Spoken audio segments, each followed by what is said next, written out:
And my favorite example of somebody praying this way is you look at Daniel in Daniel chapter 6. And the king at the time, Darius, issues a decree that anybody in Babylon who prays to anybody but the king in the next 30 days is going to get executed.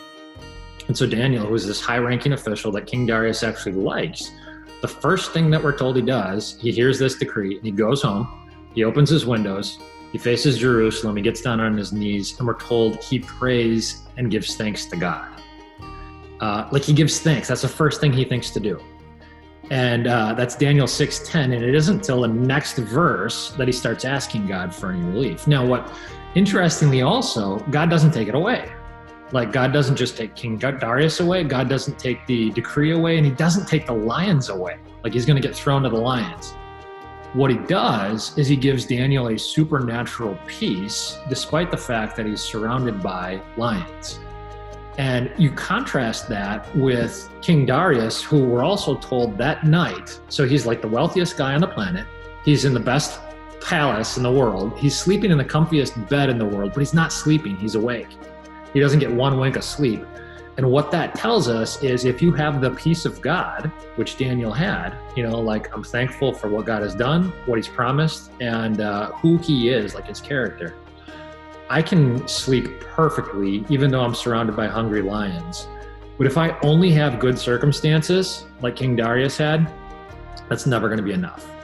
I'm never going to be happy. I'm never going to find peace. So, 99% of the time, what Christians are doing and the world is doing is trying to change the circumstances so that I can find peace. And it doesn't work like that. Change what's going on the inside and be given, be infused with the peace of God. And then you become so strong that it's like, it doesn't matter what the world's circumstances are. That is Pastor James Hein, and I'm your host, Dr. Ben Kohls. I'm so glad that you have chosen to spend your time with me today. The Well Mind podcast is a space for in-depth conversation about a broad range of wellness-related themes and topics. By education, I'm a mental health counselor and a counselor educator. I'm passionate about personal growth, living well, and thriving in relationships.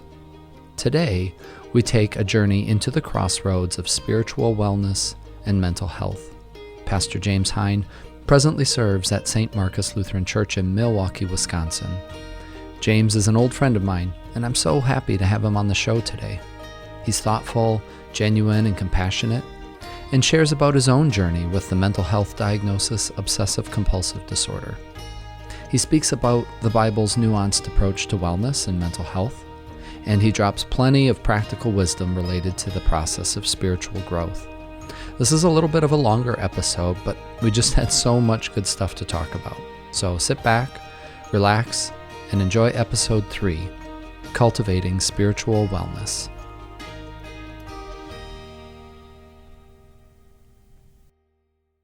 Pastor James Hein, thank you so much for coming on the show today. It's fantastic to have you as one of our initial guests on our Well Mind podcast. I look forward to our conversation. And I think we're going to touch on some really important topics, especially in regards to the intersection of spiritual wellness and mental wellness. But before we dive into some of those topics, maybe it'd be good for you just to give a little bit of information about your background, kind of where you're at in terms of your professional career, personal life, those kind of things, just to kind of orient us to where you're at. Yeah, I would love to. Thank you. And I don't know if I should go Dr. Kohls or Ben. I don't know which. Yeah, just Ben for here. Ben's okay? Okay. Yeah, James is okay too. I never want to assume anything, but you and I go quite a ways back, and it's just kind of cool to be here in this moment right now. But I've been a pastor for 13 years. Out of the seminary, I ended up at Rochester, Minnesota for a number of years, about 7 or 8. And now I've been in Milwaukee, Wisconsin for the past 5 years, and I serve as lead pastor at St. Marcus Lutheran Church in Milwaukee, right in kind of the heart of the city. And I love the diversity. I love the urban work. I love all that stuff and the humanity of it. And it's fantastic. But for me personally, my history with like mental health and wellness and all that stuff is an interesting one, in that I, at a younger, I wasn't necessarily diagnosed at a younger age, even though I knew enough. I had done enough research by like 14 years old to know that what I had seen on the Phil Donahue show, what they were doing an episode on, like I very clearly have that obsessive compulsive disorder thing.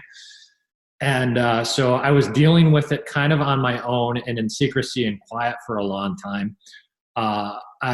There's a high comorbidity rate with anxiety, depression, with OCD. And so my OCD manifested itself in a lot of the traditional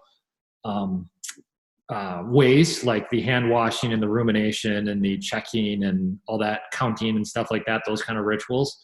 But it was also a lot of like anxiety and depression too. And for me, the journey of figuring out what resource my Christian faith provides in navigating a lot of that was an interesting piece. It wasn't just a faith thing, but it certainly intersected with my faith. And so, I write what you're doing in this podcast, I think, speaks into my own personal journey quite a bit. Yeah. And I appreciate you sharing that up front, James, and being willing to talk about that today too.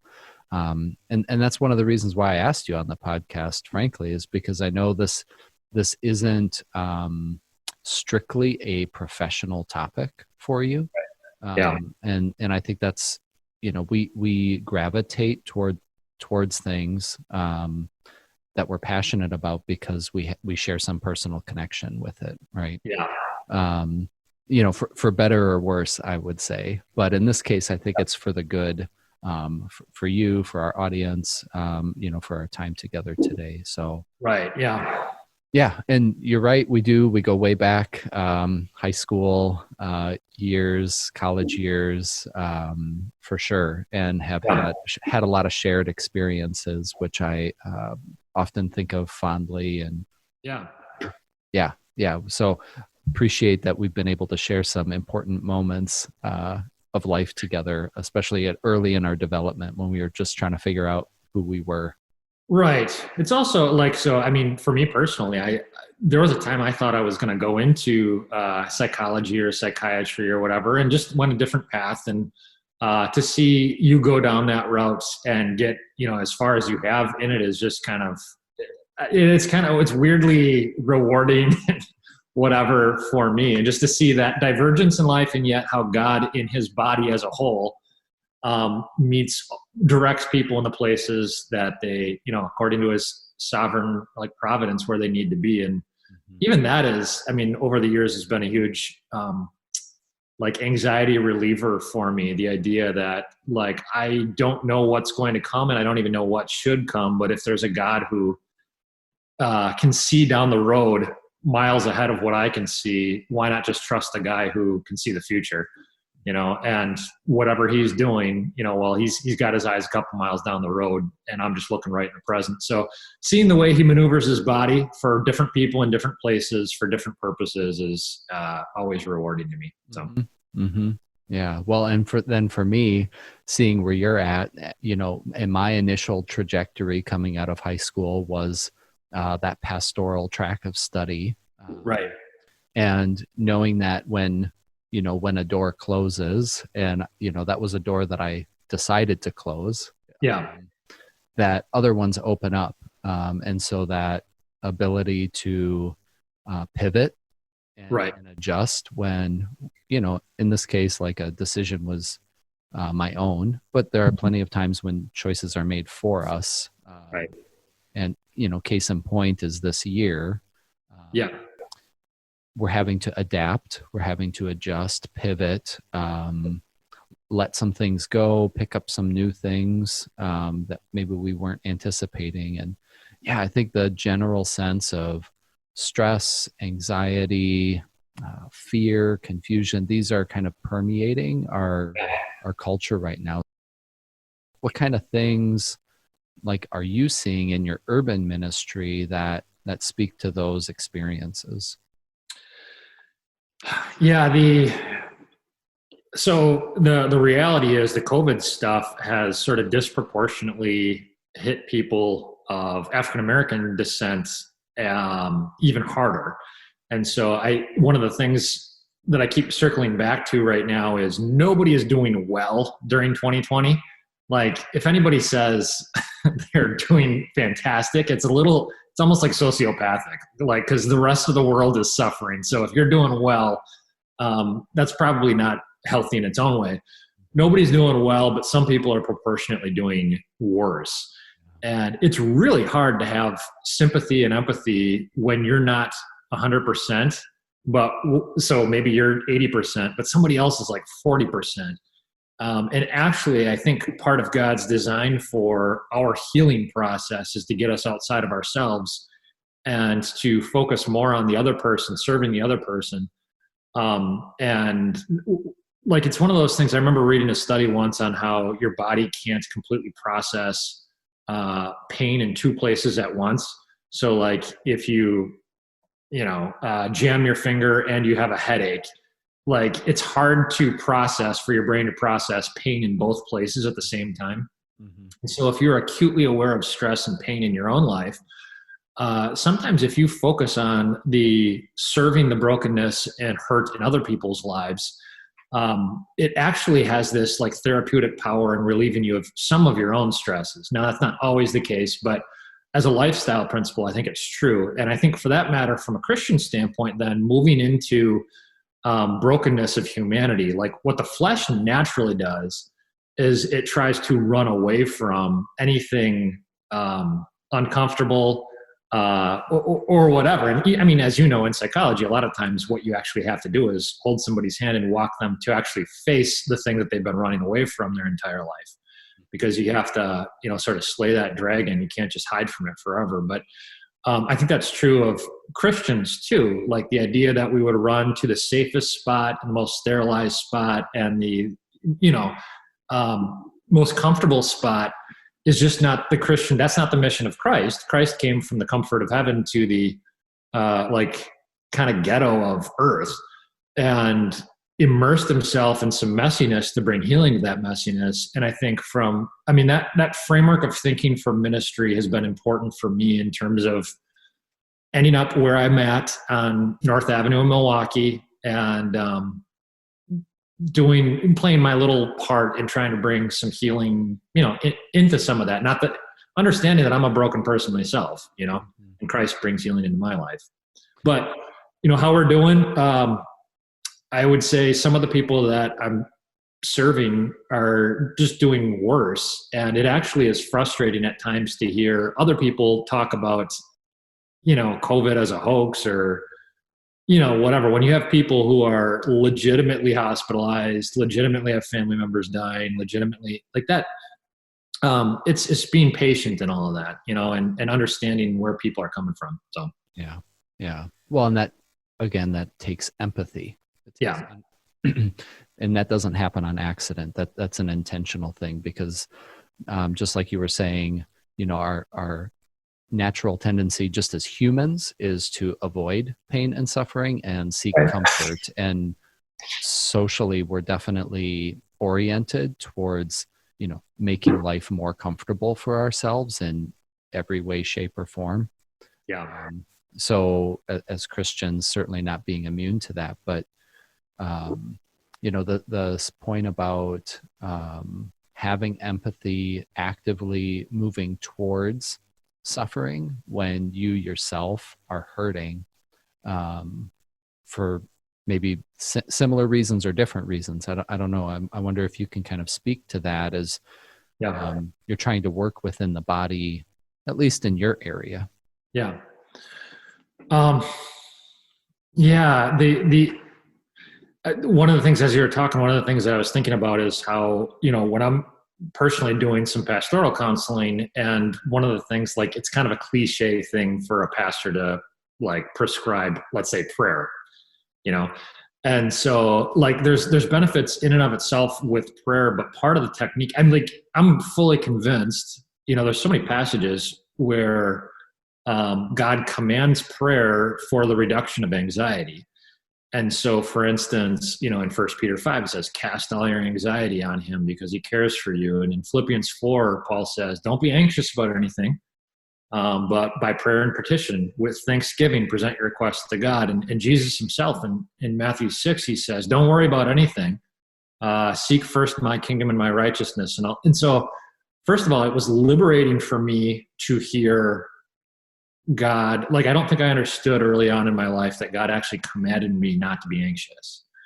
And if he can command me to do it, then I have some level of control over it. It's not just this physiological. I mean, there is a physiological component, but it doesn't have to consume me. And there's actually some resources that God gives me, like prayer, to work through some of those issues. And then what I started to do, and what I've encouraged other people to do, is structure, like, when, okay, there's an issue in your life that you're really stressed out about, give yourself prayer windows. So if it's 5 minutes or it's 10 minutes at the beginning of the day, at the end of the day, talk to God about it there, and then, like, willfully force yourself to let it go throughout the rest of the day, and stop thinking about you as much as you can, because, like, to some extent, it requires faith to say, God, I'm not big enough to handle this. You are big enough, as the God who holds the universe together. You're big enough to handle this, and I'm going to leave this in your hands and stop trying to problem solve and think about this now. And I'm going to do right now for the rest of the day what you've actually called me and commissioned me to do, which is to go out into the world and serve as your hands and feet and voice to the world. And so I know you're taking care of me. So I'm going to go out into the world and try to help take care of others a little bit more. And I'm not going to worry about my problems completely. I'm going to worry about, other people's, concern myself with other people's. And there's a balance in life. It's not, yes, I'm going to obsess about everybody else's problems and not clean up my own, mess. But I think that balance of, okay, I'm going to work on me when it's the right time, and I'm going to then give it to God and not obsess about me, because I'm going to spend the rest of my day actually focusing on others ahead of self. Because one of the definitions of sin is the conception of the human heart turned inward upon itself. It's like hyper obsessive self-focus. We were created with hearts that were aimed towards God to reflect his glory out to others.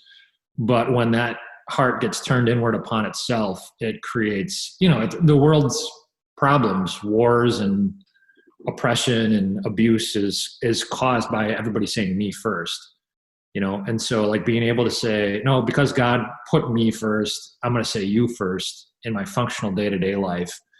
And for that matter, if you can get a bunch of people moving with that operational principle of you first, like a church, like a body, like 1,000 people, I think what they can accomplish together with a you first posture is something that looks nearly miraculous in the world. I think that's when you get, like, positive social movements and, Christians inventing hospitals and, like that kind of stuff. Mm-hmm. Yeah. So you've really gone from, like, a micro level of what do I do in a practical sense in my day-to-day life, all the way up, building to the macro level of the body of believers working in conjunction with one another to serve each other and other people. Yeah. Yep.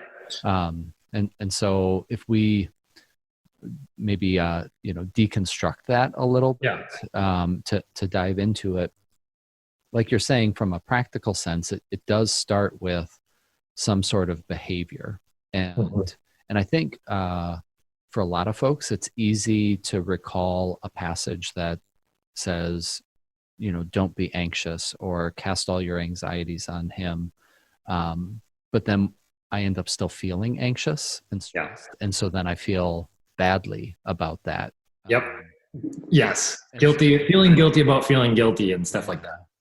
Yeah. But to connect that, right, with, like, the whole passage or the whole section or the whole context of Scripture, that there are promises involved in that command. And I wonder, just on a practical level, if you could speak to that.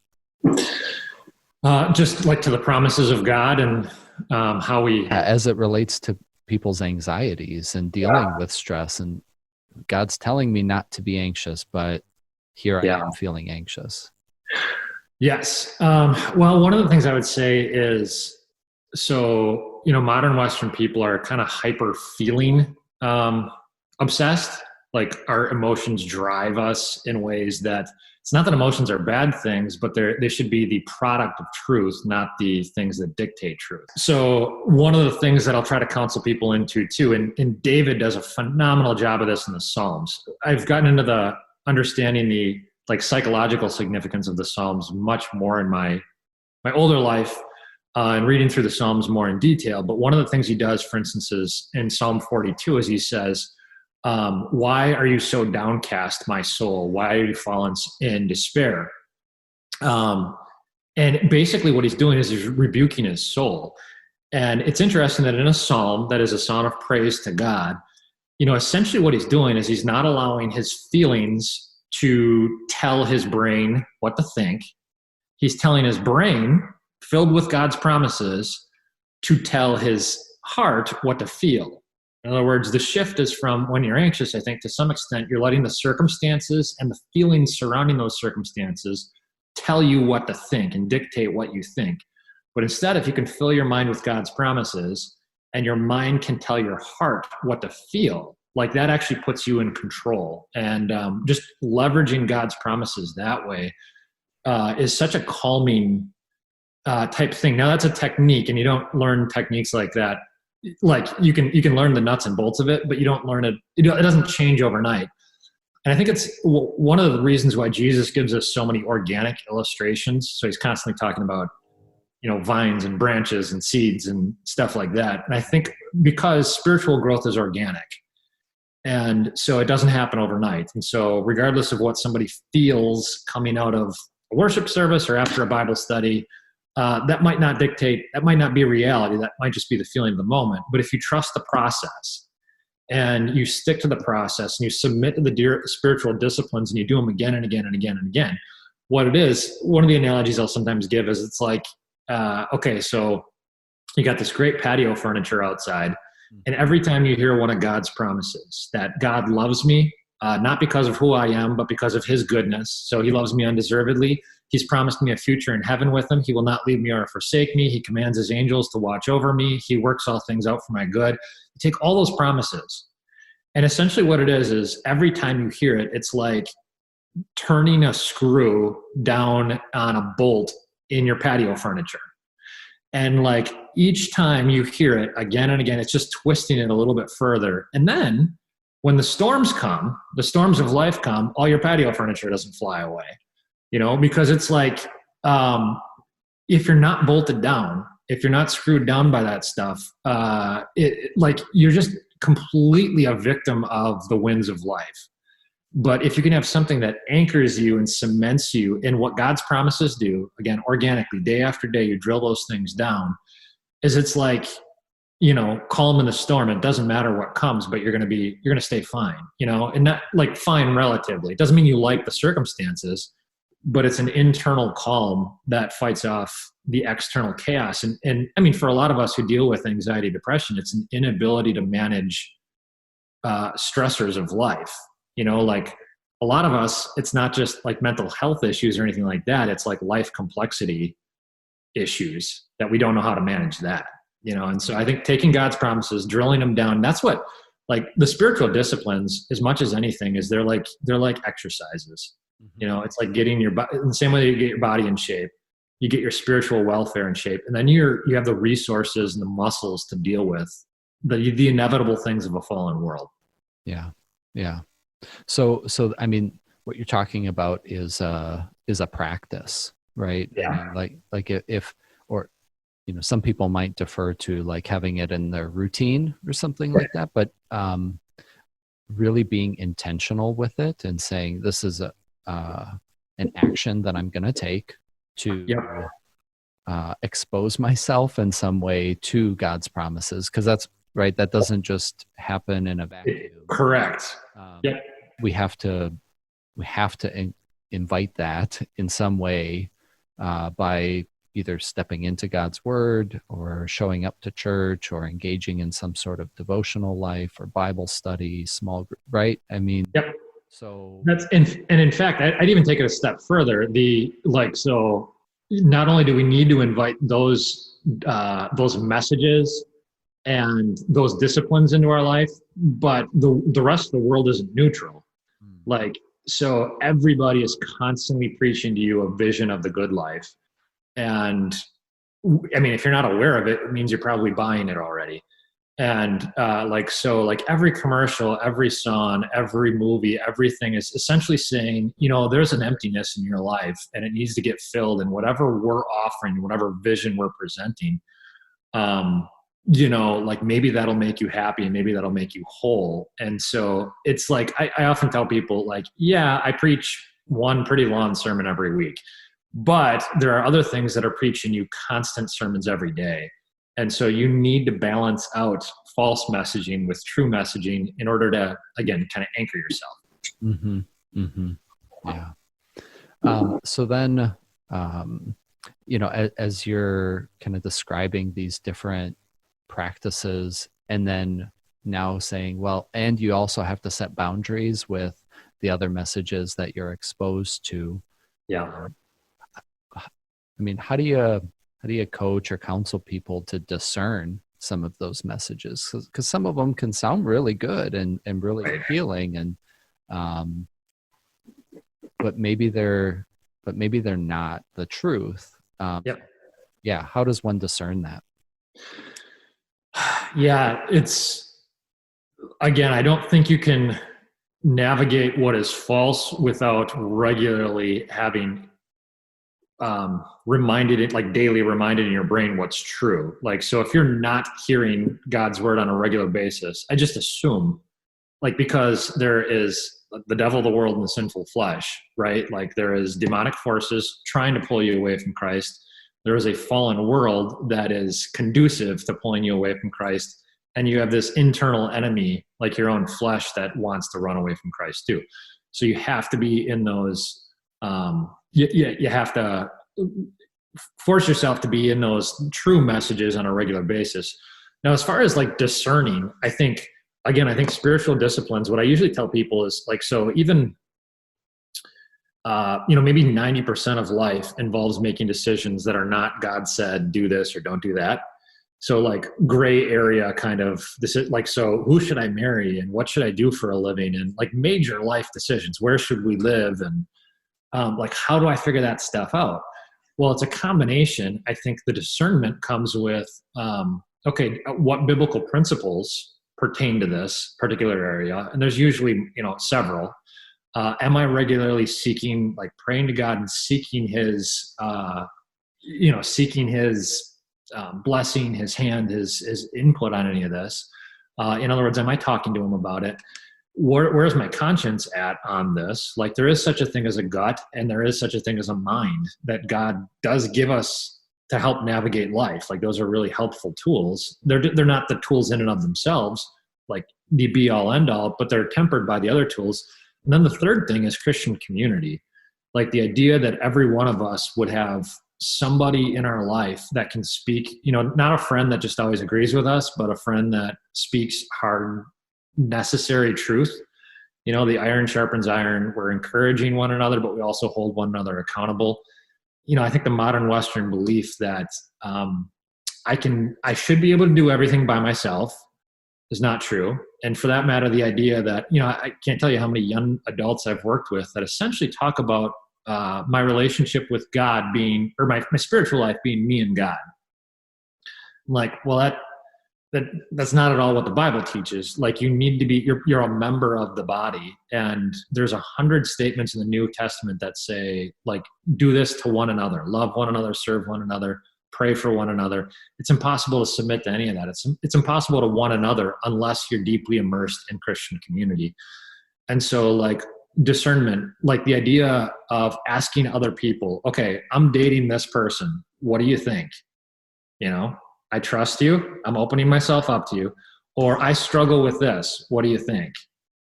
Yeah, or I can. A lot of vulnerability. It is totally vulnerability.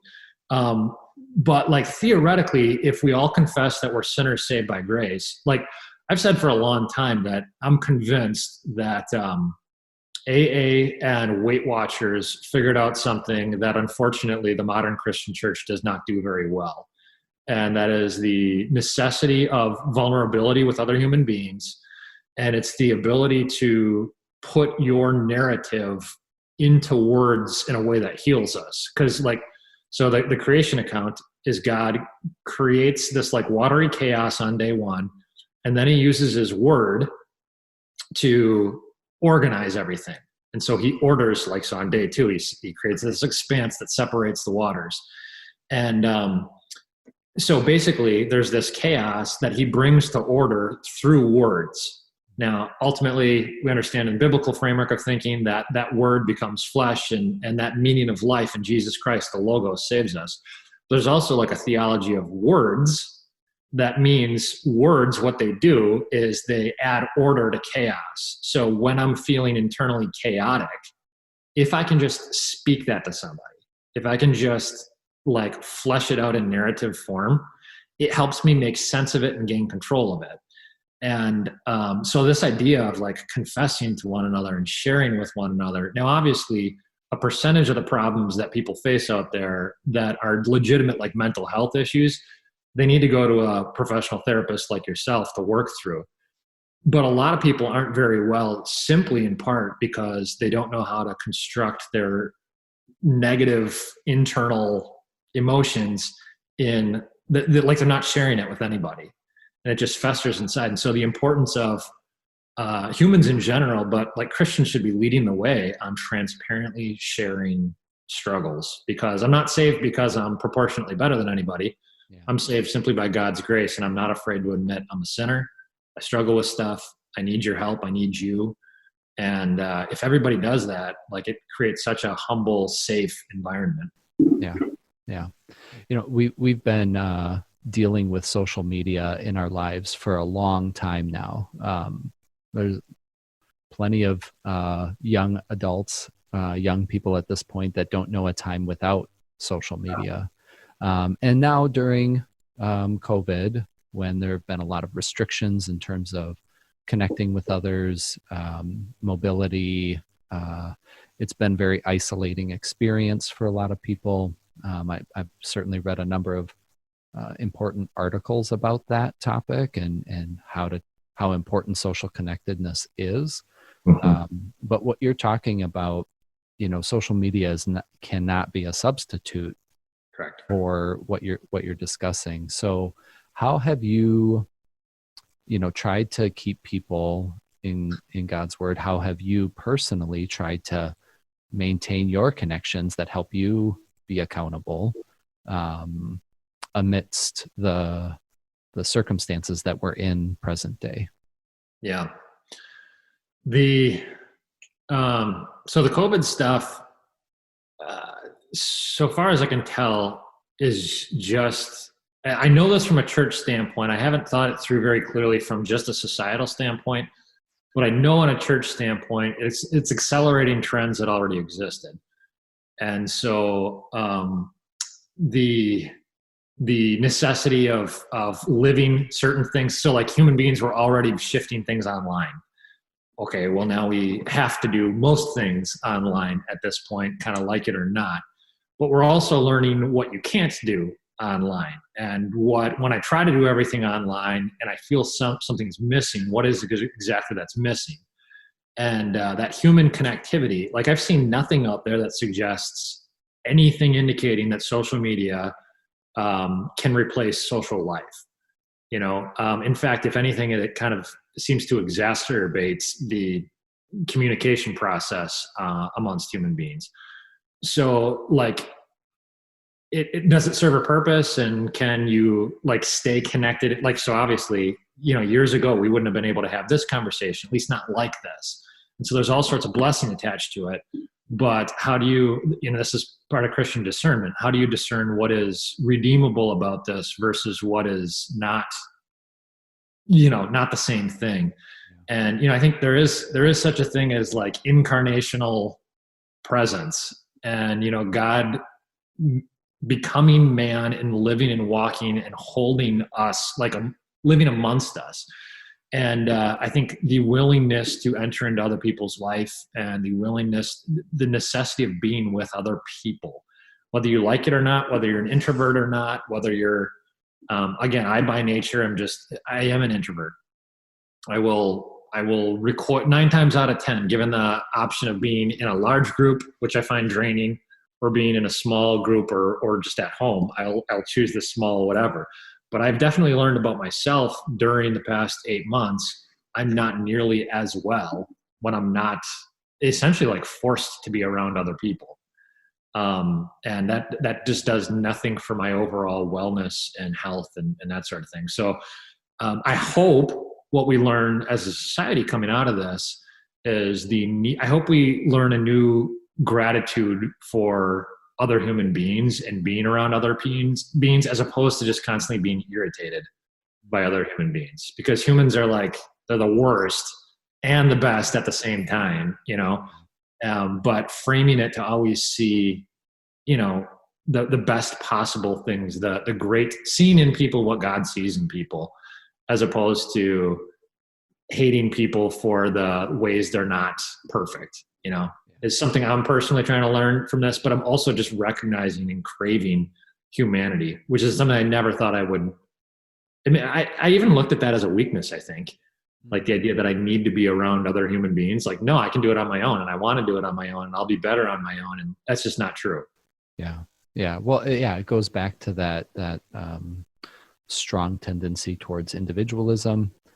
This, I should be able to do it on my own mentality. And even though we can name that and label it, it still finds a way of creeping into our day-to-day life and our perspective on challenges, that this is something that, and from a personal and a professional standpoint, I am opposed to the word should. Yes. It's a bad word. Especially, it's a moralizing word for sure. Yeah. And so better to talk in terms of things that are needful, and then choices that I can make, saying, well, I can do this, or I could make this choice, or I could not make that choice, or I could make an alternative choice. So, yeah. I was recently, just as far as human connectivity is concerned, I was recently reading a study about a sociologist in Berkeley, California, who did a study of several thousand participants, asking basically what she was doing. Her team was trying to figure out, if you concentrated on trying to make yourself happier, can you make yourself happier? And what she found, several thousand participants in the study, was that when people in the United States, they did the study it was in US, in Russia, in Japan, and in China. And what they found is when people consciously, deliberately tried to make themselves happier, they would not become happier at all if they lived in the United States. But if they lived in Russia, Japan, or China, and they deliberately tried to make themselves happier, they would become happier. And so then they were like, okay, what's the difference?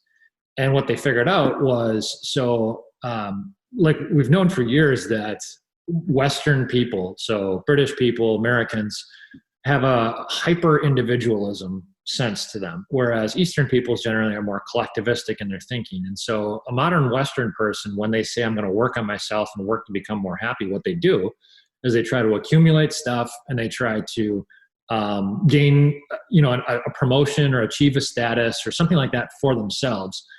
The Eastern person, when they deliberately tried to work on their happiness, what they would do is they'd think about it in a group, and they would say, I'm going to try to make the people around me happier. And that it did, in fact, make them happier overall. And I think it's just this interesting, biblically speaking, I always thought it was fascinating that there were regional deities, that there were regional gods, and there was regional, like every different people group had their own, gods and goddesses. Mm-hmm. And the older I get, I'm convinced there is a Western false god, a Western demon of individualism that makes us miserable by thinking, the lie is we think we're liberating ourselves by detaching and decommitting from other human beings. when in reality, we were wired by a relational triune God to exist in relationship with other human beings, with other beings. And our lives are supposed to be more about them than about us. And I think the isolation and everything that I've seen so far right now on pandemic rates of mental health, like your business is booming right now, right? And like the things like suicide rates and depression rates specifically for young generations, Gen Z and millennials, who are already disconnecting from humanity because of technology to some extent. And they're just doing terrible, in part because of this lack of human connectivity.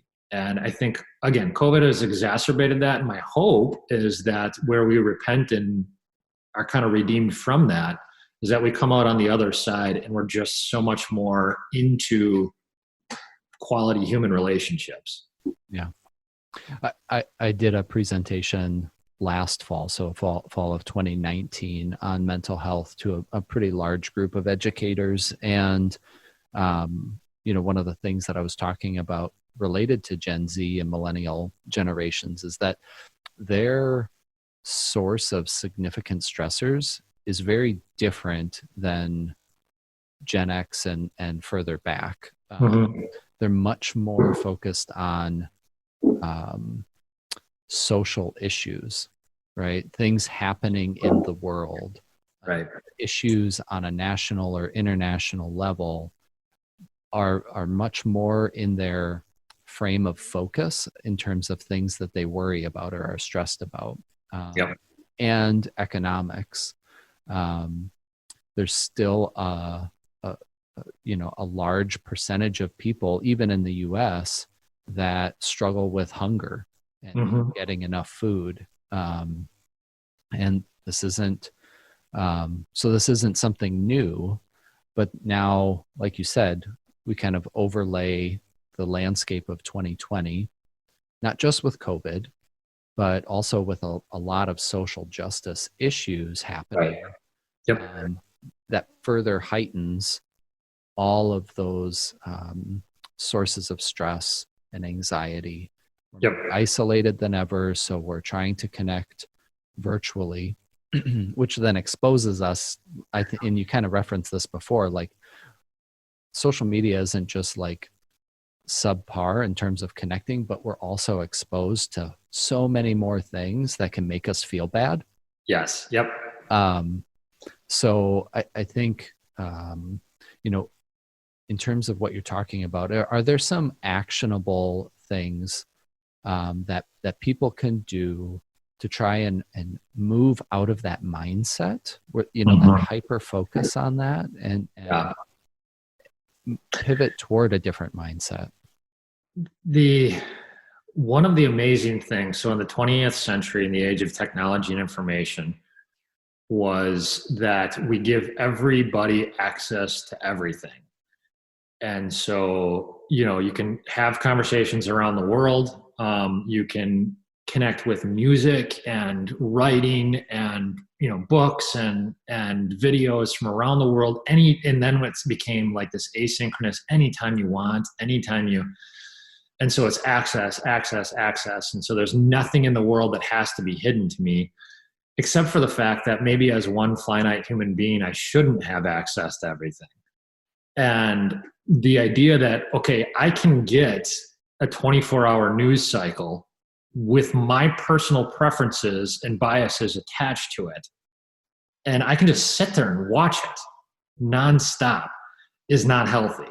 Like I'm convinced that like we've so tailor-made the world to our own personal biases that we're inundated with it, and then we can't even interact with another human being that has different takes on things. And so I think the idea of turning off and tuning out, and like the discipline now is, can I say no to the things that I might be free? Nobody's going to throw me in jail if I watch this. Nobody's going to, yell at me if I watch this. I have the freedom, to do it. But am I able to self discern and self-discipline to be able to tune stuff out? So for instance, something like politics is one of those things that I just think I don't think every Christian is, I mean, I think I grew up hearing that every Christian should do their duty and play their part and be their, like take their citizenship seriously. Yeah. Whatever. Yeah, I get that, except unless it's more freedom than you can handle, in which case you need to turn it off and tune it out. And I think probably a lot of Christians are at that point right now where they just need to start tuning some stuff off and turning, like, self-policing that way. And like, yeah, I'm not free to watch that movie, and I'm not free to watch that news program, and I'm not free to read this or listen to this or whatever. And I'm starting to sacrifice things at the altar of the true God instead of sacrificing to all of my own personal preferences and false gods. Mm-hmm. You know what I mean? Like, I think there's what can we do? Because I think it's making us all worse. Like, I think for me personally, so my wife's in a program right now where she's got to be up pretty much every day at 4 a.m. and I'm not ready to go to bed at 8:30 every night. So I'm staying up, and for the first time in my life as an adult, I'm just like watching the news. And we have a news thing that comes on at like 9 here. And every day I'm getting the coronavirus numbers, and every day I'm hearing what's not working in the school system. And every day I'm like, this is not making me better at all as a person. I'm fixating on the things of this world as opposed to fixating on the God who rules over this world. And so I don't know that I'm free to partake of that now, and I think I'm a lot healthier when I'm able to say no to that stuff. Yeah. And that's just one example, but you know what I mean? Yeah, no, I get that. And I wonder a little bit, as you're talking about that, like, mental, like you said, mental health, like people aren't necessarily unwell strictly because of some sort of mental health issue. But they're, kind of mismanaging some of the ways in which they're spending their time or the things that they're spending their time with. But when there is a mental health issue there, something like depression, anxiety, obsessive-compulsive disorder, that does, I think, create some additional vulnerabilities there for dwelling on something. Even if I'm not necessarily exposing myself to it, I've kind of turned off the news. Yeah. But my brain isn't turned off yet. Right. Or I'm, and so then I'm just feeling worse and worse and worse, or I'm getting more kind of ramped up. My thoughts are going faster. These are real things that are happening for that person at that time. Even if nothing bad is going on in that moment, it certainly feels like something bad is going on in that moment. And I wonder if there's a scriptural perspective on that, like when we're in that bad place, kind of in our own head, on our own with it, what does God's word say about those moments? Yeah. There is one of my favorites. I mentioned Philippians 4 a while ago, which is the Apostle Paul says, do not be anxious about anything, but in everything by prayer and petition with thanksgiving, pray to God. Now, that's an interesting statement. Some Christians, I think, can give me I shouldn't be anxious, I should pray. Not many remember that little phrase thrown in there, with thanksgiving. And it seems peculiar and counterintuitive, because it seems like, okay, if I'm asking God for something, why would I thank him before he gives it to me? But you're not really thanking him for what he's going to potentially give to you. What you're thanking him for is, number one, his track record of grace. So a cross proves that he loves me. An empty tomb proves that he's powerful enough to help me. Those two things are really powerful to focus on. But his track record, I thank him for all that he's already done for me. I thank him for everything that he's promised to me. And then there's the third thing that I thank him for is I thank him that he knows me better than myself. He loves me better than I love myself.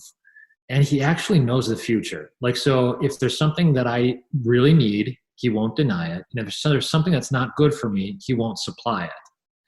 And my favorite example of somebody praying this way is you look at Daniel in Daniel chapter 6. And the king at the time, Darius, issues a decree that anybody in Babylon who prays to anybody but the king in the next 30 days is going to get executed. And so Daniel, who is this high-ranking official that King Darius actually likes, the first thing that we're told he does, he hears this decree and he goes home, he opens his windows, he faces Jerusalem, he gets down on his knees, and we're told he prays and gives thanks to God. Like he gives thanks. That's the first thing he thinks to do. And that's Daniel 6:10. And it isn't until the next verse that he starts asking God for any relief. Now, what interestingly also, God doesn't take it away. Like God doesn't just take King Darius away. God doesn't take the decree away, and he doesn't take the lions away. Like he's going to get thrown to the lions. What he does is he gives Daniel a supernatural peace, despite the fact that he's surrounded by lions. And you contrast that with King Darius, who we're also told that night, so he's like the wealthiest guy on the planet. He's in the best palace in the world. He's sleeping in the comfiest bed in the world, but he's not sleeping. He's awake. He doesn't get one wink of sleep. And what that tells us is if you have the peace of God, which Daniel had, like I'm thankful for what God has done, what he's promised, and who he is, like his character. I can sleep perfectly, even though I'm surrounded by hungry lions. But if I only have good circumstances, like King Darius had, that's never going to be enough. I'm never going to be happy. I'm never going to find peace. So, like 99% of the time, what Christians are doing and the world is doing is trying to change the circumstances so that I can find peace. And it doesn't work like that. Change what's going on the inside and be given, be infused with the peace of God. And then you become so strong that it's like, it doesn't matter what the world's circumstances are. I have peace. Like taking away all the lions of life is like, you can't control that. And actually, the more you try to control the things that you can't control, it's just going to make you more anxious. Right. But I can only imagine what would have happened if Daniel went over and just tried to physically close the lion's mouths. Say, yes, just keep them closed, and you won't bite me, right? Yeah. Yeah, he's not right. He's not trying to force the situation on that circumstance.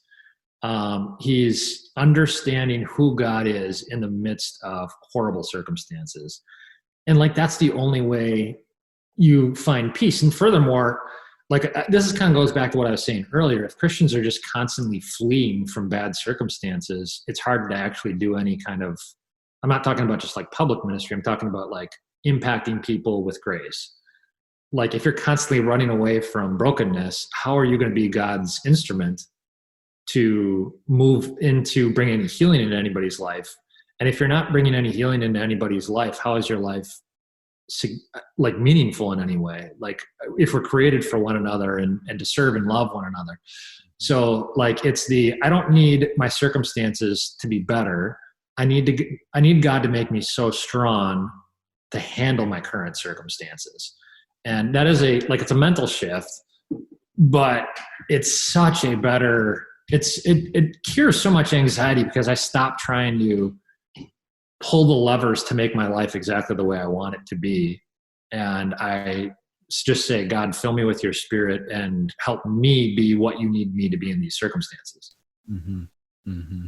Yeah. So that gets into this, practice of serving others and being of service, making yourself available, putting yourself in positions to be a helper to others. And there's lots of people that have chosen to do that in a professional sense. But I think there's an opportunity in everybody's life, regardless of your profession, regardless of your family or personal situation, to do that, to follow through on actually being of service to the people in your community, in your area. But it takes a conscious decision to do that. Yep.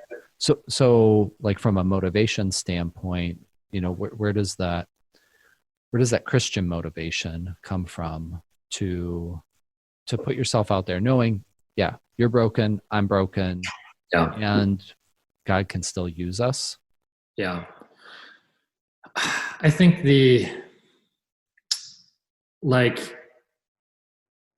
So for me, part of the motivation is the kind of like eternal perspective of, okay, I'm going to be here maybe 70 or 80 years. And I'm not even guaranteed that, but maybe 70 or 80 years. But I'm an eternal being. Um, my spirit will exist forever. And, I'm going to be in heaven for a billion years. So like 70, 80 years in the grand scheme of a billion is like, you know, whatever. So what am I doing here with my time? Like the idea of trying to squeeze as much pleasure and happiness and like in 70 or 80 years just seems kind of silly when I'm going to live in paradise for a billion years, so why not, I think I'm here for 70 or 80 years for the purpose of impacting, like building the kingdom in whatever way that means. And I think it means being the embodiment of Christ's grace to other people, which means loving people who don't deserve it and moving into that kind of brokenness. And again, doing whatever you can to provide healing to that. And like in our society today, I mean, we just talked about how lonely people are, how isolated people are, how particularly young adults, like, and one of the things that every human being can do is they can listen. Like just go in and ask somebody, like just interestedly, actively listen to somebody, and I think that's like, and I mean, there are still hungry people today, but it's not the issue probably that it was at Jesus' time. And so what Jesus did is he would give people bread and then he would teach them how he was the bread of life, and both of those indicated his love for them. He provided for physical needs and he married that to spiritual need too. And if you can just like, if people if one of the biggest human needs right now is interconnectivity, like I need another human being, because the number one response since 2004, I think it was, the number one response to how many close personal friends and confidants do I have?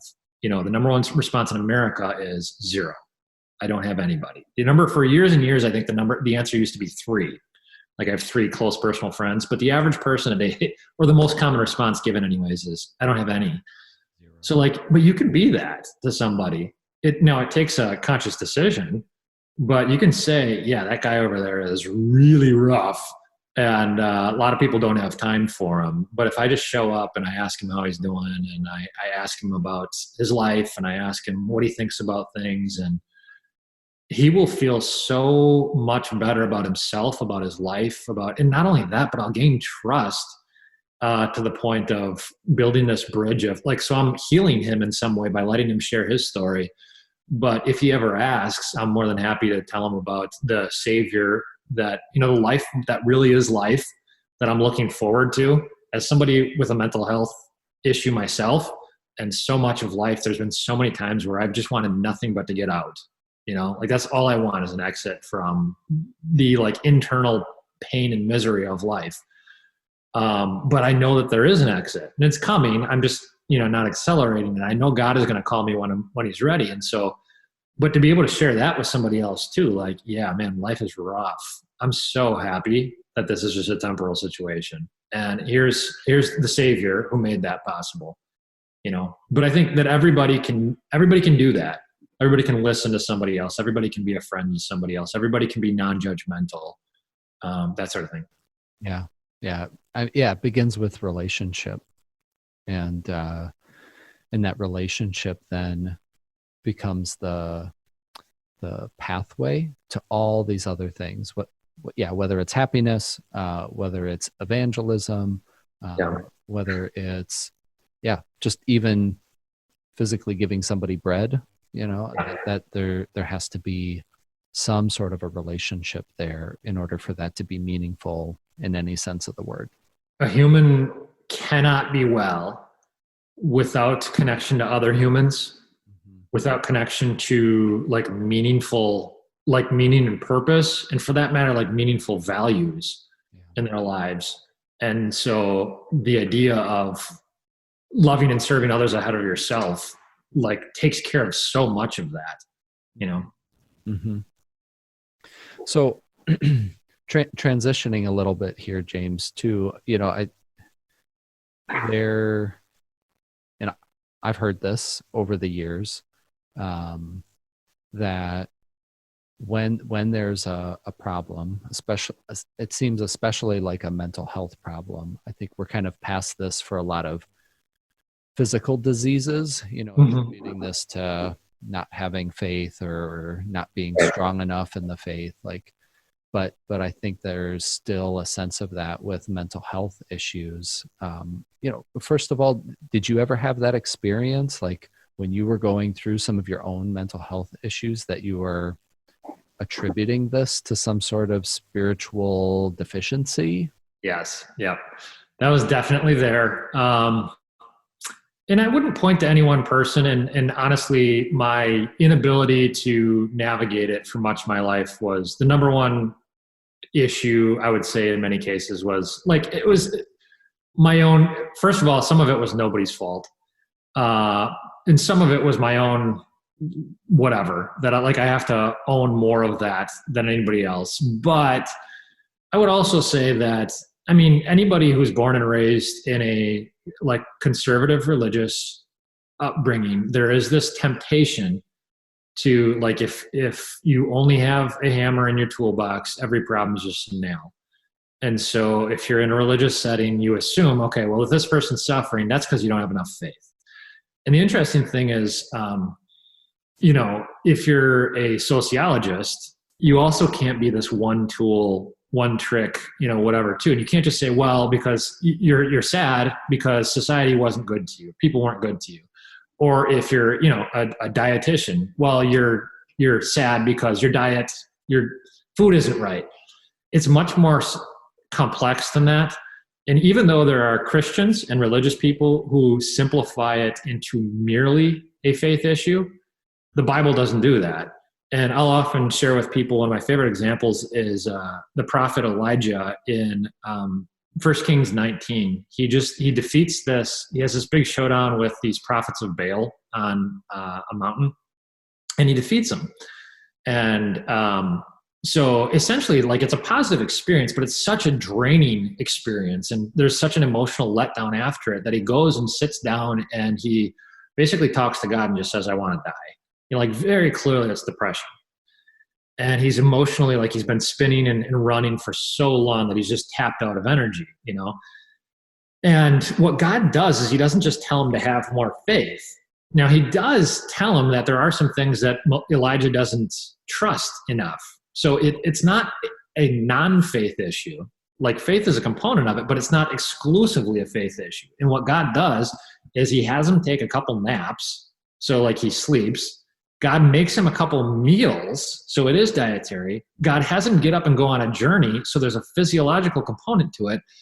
And what God also tells him is that you're not alone. There's 7,000 other Israelites who have not bowed to Baal. So you have a community. So right there in that, God says, yeah, Elijah, you should trust my promises more, but also here's some soup and get some rest and get some exercise and live in believer community more. So it's like God is not simplistic in his response to depression.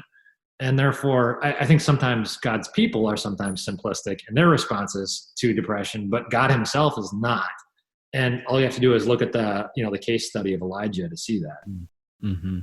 Yeah. Yeah. What a beautiful example, really, of treating the whole person.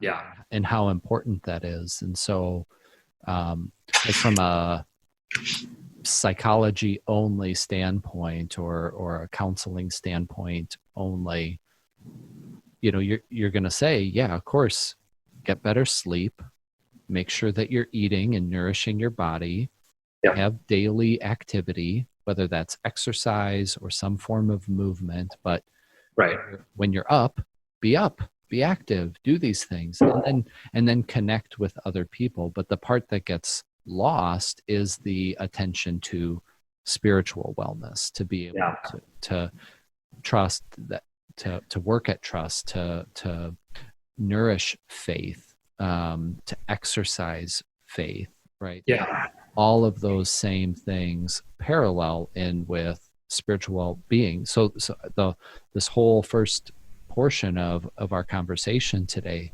that's why that's so critically important, because in many cases that just gets missed or thought of as not important or only peripherally important. Yeah, it's a while back I had a college student, a female, who really, she heard a sermon that I preached. She was visiting that week, heard a sermon that I preached, and sent me an email and really laid into me from her perspective, just turning anxiety, depression into a faith issue. And because she said, okay, I've struggled with these things, and I know it has to do with chemical imbalance, and it has to do with, X, Y, and Z, which are other things. And so I, kind of calmly responded back, and I said, okay, first of all, here's a link to, a dozen other things that I've either preached or written myself, where I never would say like anxiety, depression is only exclusively a faith issue. But here's the problem if you buy a secular understanding of anxiety and depression, that it would only potentially be like a physiological issue. Not everybody believes that, certainly, but there are some who, again, even that issue of chemical imbalance. I'm reading a book right now and actually basing a worship series on a book called Lost Connections by Johann Hari. But basically it's called Why You're Depressed and How to Find Hope is the subtitle. But basically he attacks this modern Western idea of all mental health issues being simply chemical imbalance, and talks about the pharmaceutical implications of that, all that stuff. Anyways, this young woman had said, basically what she was saying is it's only a chemical imbalance. You should never talk about it as a spiritual deficiency or a faith deficiency or whatever. And I said, I clarified and shared with her part of my manuscript. And I said, I never said this was just a faith issue or anything like that. I said, to the contrary. However, if you don't see these issues as spiritual at all, you miss out on a couple different things. Number one, it robs you of your opportunity for spiritual growth. So when you face resistance and you face suffering, if you don't think to pray to God, cling to God's promises, bolt yourself down in the middle of the storm, you're missing out on this huge opportunity to be molded more into the image of Christ, which is part of the trajectory and goal of Christians. The second thing is you're robbing yourself of resources that God has brought into your life specifically to help give you some relief. So like, how often isn't prayer attached to the reduction of anxiety? Like, how many times doesn't he say, do this? And so if you tell people, anxiety, depression is not a spiritual thing at all, they're never going to think to pray about it. They're only going to think to, whatever. And so they're missing out on divine supernatural resources to process some of this stuff. And so again, it's what I've been impressed by is, even though human beings are sometimes simplistic, the Bible itself is so nuanced and sophisticated in ways that most of the religious and secular world don't even really appreciate or understand. Yeah. Well, it takes a lot of time to invest to gain that perspective, knowledge, understanding, and then application as well. Right. You mentioned the pharmaceutical approach. That's a topic that I want to cover in this podcast. Certainly is addressing that perspective on medication and treatment, and how does that contribute to wellness, and at times does it inhibit wellness.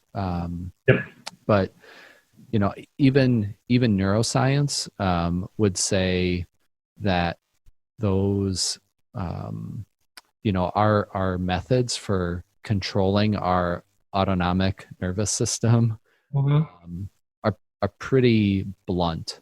The use of stimulants and depressants, these are not scalpels that are precise. And so while they are effective, they're probably not sufficient or comprehensive in the way in which they help people. Right. Yep.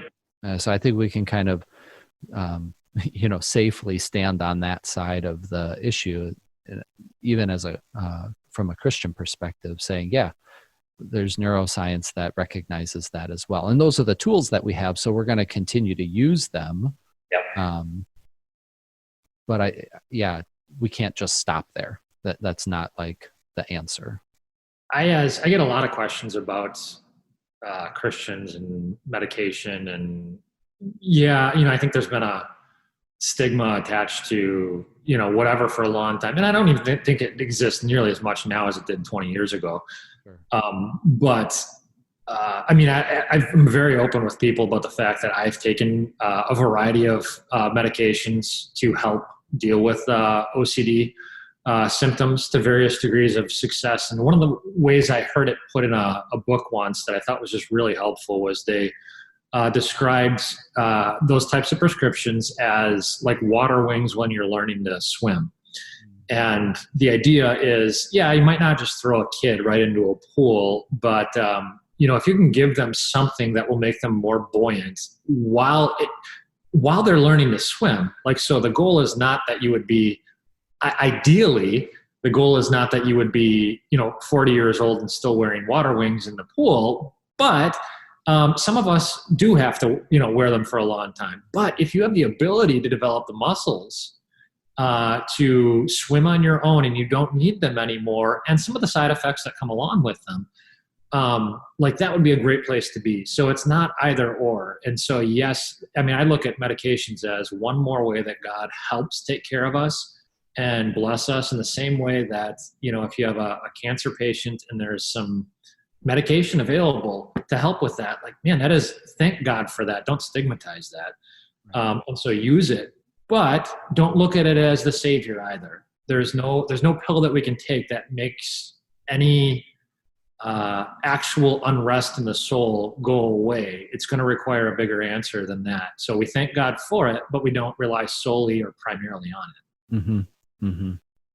I think it's hilarious that you're using that water wing analogy with medication, because I've done something very similar as I've talked through medication with folks. So just about me, there was a time when I really enjoyed doing triathlons, right? And I lived in Florida. The triathlete community is very big down there. You can train all season. Right. Yeah. And the swimming in the Gulf is a fantastic experience because it's salt water. It's relatively warm. There's not really these strong currents in most of the areas where I was swimming and doing racing.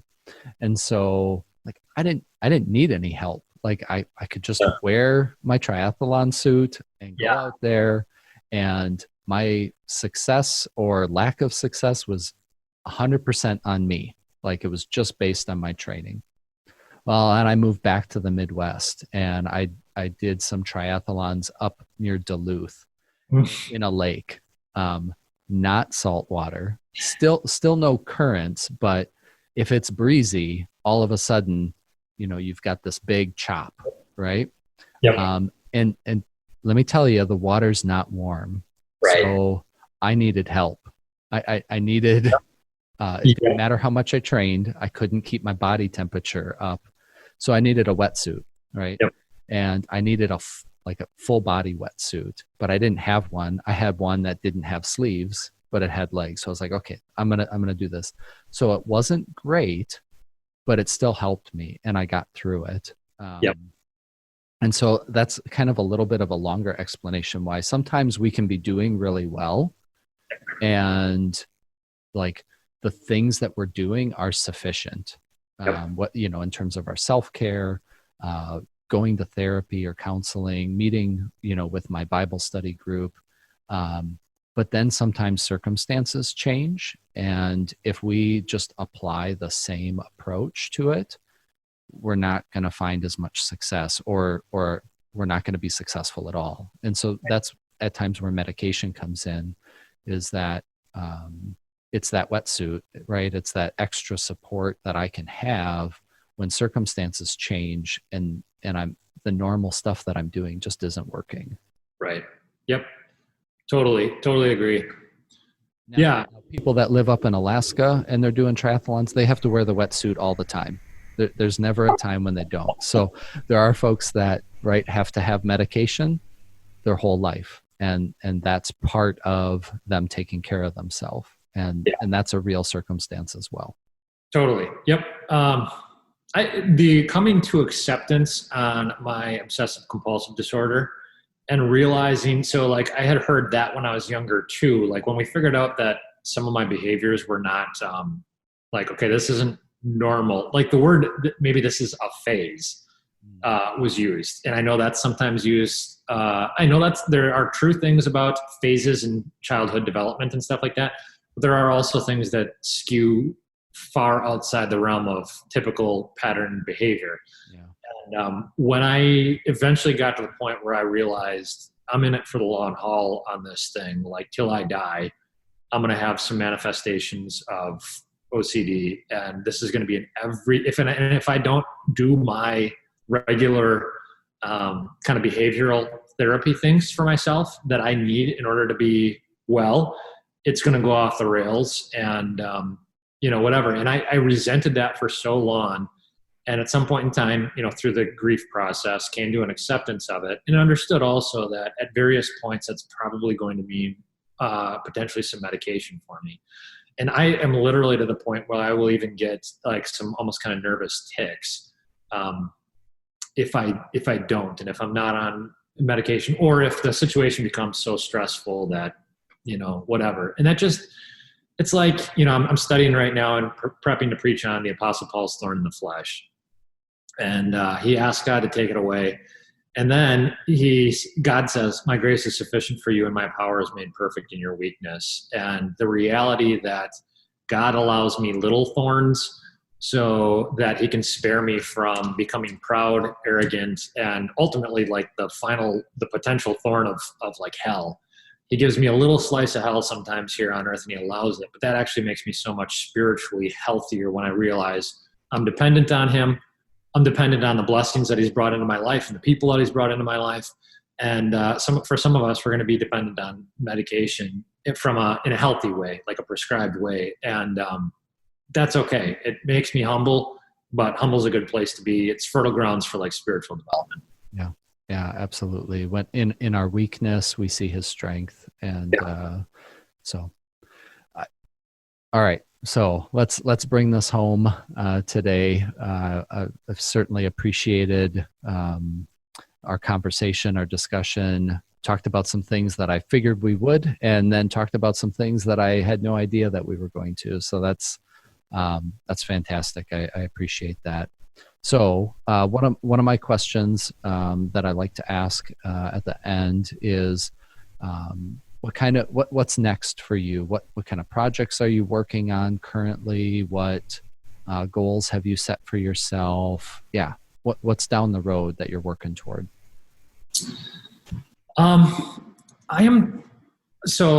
I know I resisted for a long time moving anything from a church community standpoint online. So like we had a website and stuff like that, but I didn't move beyond that because I was so concerned about, I knew the impact of social media. I knew the impact of how, digital connection doesn't substitute for like incarnational connection. And so I was resistant of that. Then we, hit the pandemic point and it was like no gatherings of more than 10. And it's like, okay, we have to use this connection we have to use these gifts somehow. And for that matter, I forget exactly what the distance was. I think it was about 80 years between the invention of the printing press and the Protestant Reformation. And the single biggest communication shift in the last 500 years has been the dawn of the internet. And so I think we've had that for like 30 years now. I don't think the church has figured out, like God's people have figured out how to leverage that for gospel proclamation and kingdom building in the long run. And so like that probably is the thing like macro that I'm thinking of on a regular basis. From a church standpoint, it's like, what can we shift online and what can't we? And so you can't substitute human relationships with digital relationships completely. So like social media is not going to do it and whatever, but things like Zoom Bible studies and stuff, we have all these different groups that are meeting now via Zoom that are, for instance, they're like young families and parents all put their kids to bed and now they're meeting at 8:00, once the little ones are down, and they're meeting for an hour, hour and a half. And they were never involved in any kind of Bible study or community like that, prayer group or anything. They weren't doing that before, but they're craving interconnectivity right now. And they're actually finding that like the excuse of, well, but we have kids and we got to get them down for bed. Like it's not working in a Zoom world, and it's actually, but it's so healthy for them. It's so good for them that even after coronavirus, we're going to stuff like that will continue to go on. So that's just an illustration, but there's a lot of things like what can transfer online, what can't. And the things that can, I think in the Christian church, we have to figure out how to do that more. And so we are in the process of putting, podcast stuff, as you're doing, sermons, YouTube channel, all that stuff, daily devotional stuff. Basically, I'm well aware that these stores, the commodity producers like Blockbuster and Sears and, Virgin Records and all that stuff went away because they couldn't figure out what Amazon figured out. And the Christian church as a whole is going to have to become a little more Amazon and a little less Sears. And I don't mean that just from a business standpoint, but the way humans are functioning. We need the church. We are the church. And it has to be a 24/7 thing, not an hour on a weekend kind of thing. Yeah. So that's kind of a philosophical thing, but we're shifting some stuff online. And then in other ways, we're absolutely trying to just foster more in-person relationships at the same time. Mm-hmm. Mm-hmm. Mm-hmm. Yeah. Very cool. Very cool. So then you did reference this a little bit during our conversation about things that you're reading, things that you're consuming or watching right now. Because I know what you just talked about, that's right, the creative process, like in terms of putting stuff out there. But what are you taking in right now? What are some of the things that you're really interested in that you could recommend to listeners? The single most important voice in my life, in my spiritual development, has been a guy that I never actually met. I was at his church once, but Dr. Timothy Keller at Redeemer out in New York City has explained the gospel and kind of brought it to bear for me in ways that nobody else ever had. And so anything by Tim Keller, I'm constantly reading, I'm constantly doing studies on and sharing with people. And whether it's The Reason for God or The Prodigal God or The Meaning of Marriage or Walking with God Through Pain and Suffering is a fantastic book. But other than that, other stuff that I'm reading right now, I just mentioned I'm doing a series. I put together kind of a study series on Johann Hari's Lost Connections. It's not a Christian book, but some of the stuff is so rooted in, I'm like, it's rooted in, he's just saying what God has been telling us for 2,000 years in the Bible. Like, that's the power of it. It's God's design for human flourishing. And so kind of cementing it in its biblical context and then sharing some of the research then with people and saying, look, this is what God has been telling us, too. And we now know from a behavioral and a research-based standpoint, it works, So I'm kind of big on that. I read a lot of, in recent years, I don't know how familiar you are with Jordan Peterson. A bit, yeah, I'm acquainted. It's one of those like, okay, 20% of stuff I kind of let go out the other side, but 80% of stuff he's saying in a provocative and forceful but helpful way that runs completely counterintuitive to what the general societal voice is. That's good. I read a decent amount of I don't know if you ever heard of the Journal for Biblical Counseling and the CCEF group, but it's some helpful stuff there too. But obviously counseling stuff for me has been a kind of fascination and a research study because intersection of how humans behave and then being able to ask why. And I think actually good Christian teaching is not just like an exegesis of a text, of a biblical text. It is that. It's certainly not less than that. But it's also an exegesis of society and an exegesis of the human heart, like why we do what we do. And it shouldn't surprise us that when we take the God who designed us and gave us the manual, his word, and how we best operate and how much he cares about us and why we should listen to that, and then we apply it to human behavioral patterns, there's so much sensibility to it. So I don't know. I tend to read my favorite Christian authors, C.S. Lewis and Tim Keller and Luther, of course, and then I have a lot of other like psych guys that I like to read too, men and women. Brilliant. I love it. Yeah. Well, James, thank you so much for being on the podcast today, sharing your experience, sharing biblical grounded wisdom. I just have thoroughly enjoyed our time together. So thank you. Yeah, totally my pleasure, Ben. Keep up the great work. This is fantastic. I love what you're doing. All right. Well, we'll have to have you back on at some point down the road and continue this conversation. Okay. Fantastic. Hey, God bless, man. We'll talk to you soon. Thanks.